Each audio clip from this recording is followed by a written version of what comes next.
In this video, you will learn how to use your Accent communication device as a keyboard and mouse for a laptop or desktop computer. That way, when you build messages in Unity, Words for Life, Core Scanner, Essence, or WordPower, the text will be sent to an open program such as a Word document or email on your computer.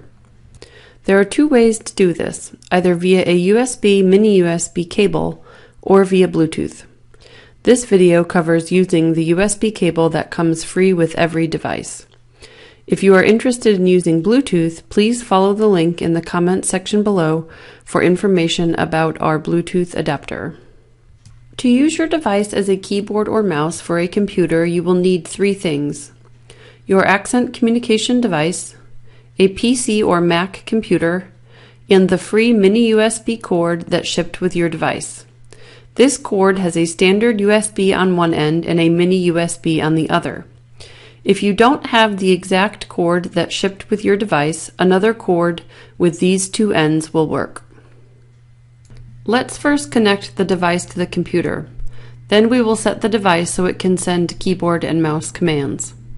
Plug the mini USB side of the cord into your communication device. Then plug the standard USB side of the cord into a USB port on your computer.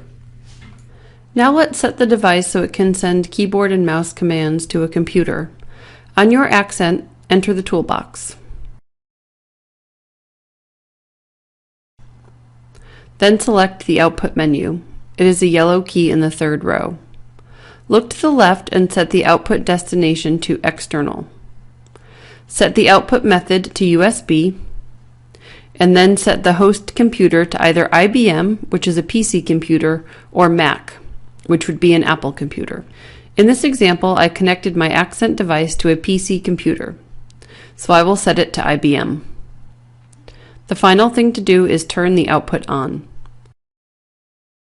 Select OK, and then go to Home. When you build a message in your communication program, that same text will appear in any program that receives text on your computer. For example, if you have a Word document open on the computer, you can now use Unity to write a story, report, or grocery list. If you had an email open, you could write an email. In addition to sending keyboard commands, the Accent will also act as a mouse and move the cursor around the computer screen. To do this, locate the mouse page in your communication program. The mouse pages are typically under a key with computer access. For example, in Unity, select Computer Access, then External Computer, then External PC, and then finally Mouse. Now when you select one of the green arrows, the cursor on your computer screen will move in that direction. To stop the cursor, simply select any key on the display. You can also set the speed at which the cursor moves, or use the keys with the purple dots to have the mouse jump to a particular location on the screen. There are also keys so you can left-click, right-click, double-click, and click and drag. Play around with it a bit to see how it works. Thank you for learning how to use your PRC communication device as a keyboard and mouse for a laptop or desktop computer.